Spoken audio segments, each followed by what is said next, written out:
And again, it is the month of Fools. We're going to go right into our discussion topic tonight. And tonight's topic is we're going to be talking about children. Are you basically going to be in trouble, or I should say suffer the sins of your parent or not?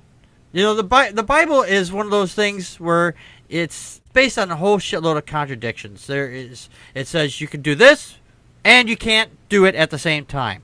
This is another one of those contradictions. There are several passages in the Bible. Exodus 20:5, 34:7.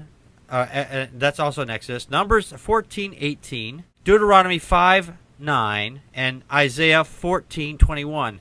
Basically, these passages read that if you are a child and your father fucks up, you're going to suffer for several generations. I'll just read one here real quick from Exodus 20-5. It says, "Thou shalt not bow down thyself to them, nor serve them, for I, the Lord thy God, am a jealous God, visiting the iniquity of the fathers upon the children unto the third and fourth generation of them that hate me." So if, let's say, because I'm an atheist, then according to this passage, that my kids are suffering to go to hell, even let's just say for shits and giggles, one of them becomes a Christian. But no, according to their God, they go to get burned in hell anyway. And let's just say they have children. Let's say their children become Christians. Never knew that I was an atheist. And, oh, no, you're going straight to hell too. Fourth and fifth generations? So we have to wait 5 generations. That's fucking bullshit. But let's look at the other side of this. In Deuteronomy 24:16, it says here that the father shall not be put to death for the children, neither shall the children be put to death for their fathers. Every man shall be put to death for his own sin. So which fucking is it? Your Bible doesn't make sense. Every time I open this thing up and I look and delve more deeper into this damn thing, not only does it confuse the fuck out of me even more, I have to scratch a hold of my brain because this thing is just fucking convoluted. If you're actually thinking this Bible actually makes sense, really? I don't think so. I really don't think so. You're reading a book of fantasy, fairy tales. Go read Superman. You'll have more fun. Let's start the timer. And the timer starts now. Hold on, I'm not done with the Wizinator. No, this Bible contradiction involves 1, 2, 3, 4, 5, 6, 7, maybe 8 passages in the Bible that contradict over whether or not children are to suffer for the parents' sins versus children are not to suffer for the parents' sins. Now, you read Exodus 25, right? And in that it says, I, the Lord, your God, am a jealous God, punishing the children for the sin of the parents to the third and fourth generation. Yes. Now, this contradicts Deuteronomy 5:9. No.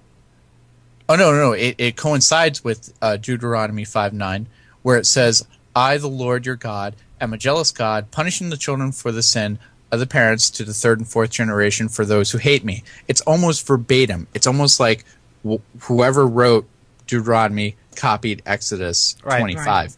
So these two passages coincide, and they do not contradict. They're probably plagiarisms.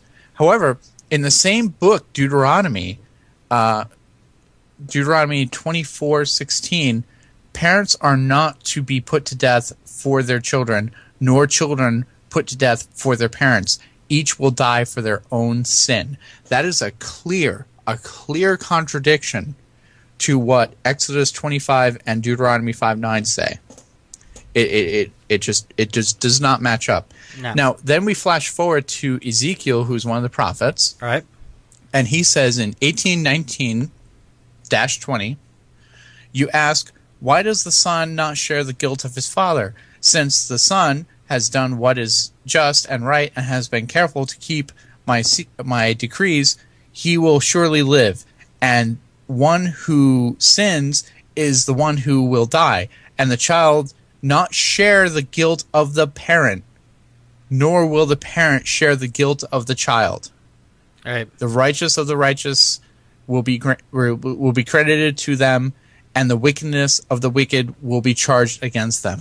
So, boom, right there. Ezekiel is contradicting all of this. It's contradicting Exodus. It's contradicting Numbers. It's contradicting Deuteronomy. Right there. So I went and looked up some apologist website. I found Tecton Education and Apologist Ministry, and they mention a lot of these passages, and they say things like, do these verses reveal a major contradiction in the Bible? Does one teach individual responsibility for sin while the other teaches that one can be punished for the sin of another? Do these contradict? There are a couple answers for this one, and it goes into this nonsense, referring to different passages, and it says things like, let me find a good one here. They don't really fit the bill. We need to separate the wheat from the calf. Hold on. Time's clicking there, Joe. Oh, Well, do you want me to hop in while you look? Joe, while you're looking at it. I was just going to say that I think that the thing that I think about is we're all kind of products of the original sin, and I think that that's one thing that we're all taught. Look at childbirth. We're still bearing the brunt of the pain because Adam and Eve sinned. So if you really want to go back down to basics, we're all paying for the sins of Adam and Eve according to the Bible. According to the Bible, but that's just childbirth is naturally painful. That's just that's it's in there that you'll suffer through childbirth because of that. That's a result of evolution, though. Yeah. Adam and Eve is a scientifically disproven idea that even the humans evolved from a population of about 20,000 animals that were human-like, right? Not so much from a single human and a single male and a single female. Yeah, because it's genetically not viable by the time if they tried to do it that way, there's no way that the human race would have survived. It would have been impossible. I'm not saying that's the way I think. I know. That's what the Bible says. Right, exactly. I know what you're saying. I was just pointing it out. I do think these passages contradict one another, though. I mean, the two passages in Deuteronomy. There you go. Even Crystal says it. She even says it's a blatant contradiction. She's the Christian here on the show. Yeah, exactly. I mean, Deuteronomy 5:9 versus Deuteronomy 24:16. It's the same book. Mm-hmm. It's the same book. And supposedly the first 5 books of the Old Testament were written by Moses. Right. So that includes Exodus, Deuteronomy, I think Numbers, and the later books here that are mentioned, like Isaiah 14:21 and Ezekiel. Those are written by prophets that came later. But here we have numerous passages from Noah or from Moses contradicting one another. Yes. Yeah, exactly. And this is allegedly from Moses. Right.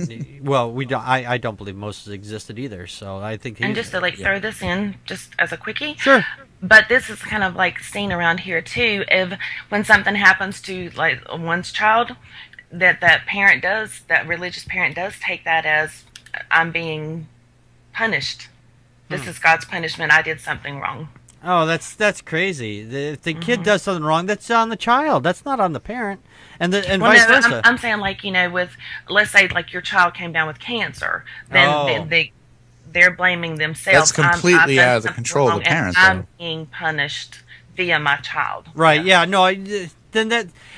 Then that's I think that in that case, not you, Crystal, but these people are crazy because they think if their kid gets cancer, it's nothing they did. And Joe just said it. That's something out of their control completely. It's not like they use the whole God quotient to show that just because they can't understand it. It's just that when they say that, it's just an argument from ignorance on their part, not yours, but theirs. I don't know so much as an argument from ignorance, or if it's just a matter of another kind of the guilt thing. Yeah, a guilt complex. Sorry, time's up. But no, you can finish your thought real quick, Crystal. I'm done. Okay, okay. No, but I understand.